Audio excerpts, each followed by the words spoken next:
चार इनकम है, चार इनकम पे मैक्सिमम 15% का सरचार्ज एप्लीकेबल होगा, 25% और 37% वाला सरचार्ज यहां पे एप्लीकेबल नहीं होगा। कौन कौन सी चार इनकम आती है? Long term gain 112 under section 112, long term capital gain under section 112A, short term capital gain under section 111A और डिविडेंड की इनकम। इन चार इनकम पर मैक्सिमम 15% सरचार्ज एप्लीकेबल है, 25 और 37% का रेट यहां पे एप्लीकेबल नहीं है, बस ये पर ध्यान दो।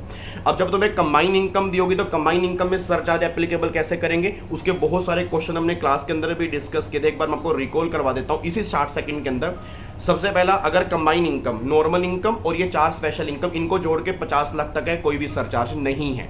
अगर कंबाइन इनकम 50 लाख से ऊपर है, 1 करोड़ तक है, तो जितना भी टैक्स आएगा 10% सरचार्ज है।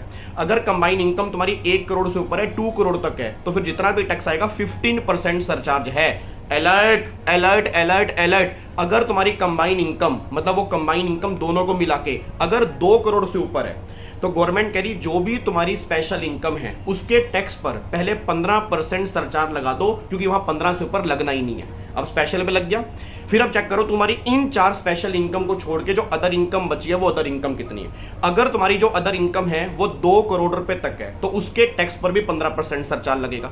अगर वो 2 करोड़ से ऊपर है, 5 करोड़ तक है, तो 25% लगेगा। अगर 5 करोड़ से ऊपर है तो न्यू रिजिम में तो 25 लगेगा, बट ओल्ड रिजिम के अंदर 37% सरचार्ज एप्लीकेबल होगा। बस ये पर ध्यान दो। और अब सारे बच्चे मुझे कमेंट करके, लास्ट चैप्टर नंबर 1 का शॉर्ट बनेगा, सारे बच्चे मुझे कमेंट करके बताएंगे अनएक्सप्लेन इनकम पे क्या टैक्स रेट होता है। और फिर आप मुझे ये बताएंगे कि अगर मान लो क्वेश्चन में हमें एग्रीकल्चर और नॉन एग्रीकल्चर इनकम दोनों कंबाइन करके दी होती हैं, तो फिर कौन सा मेथड लगता है और कैसे लगता है। फॉलो करते रहो। Thank you so much.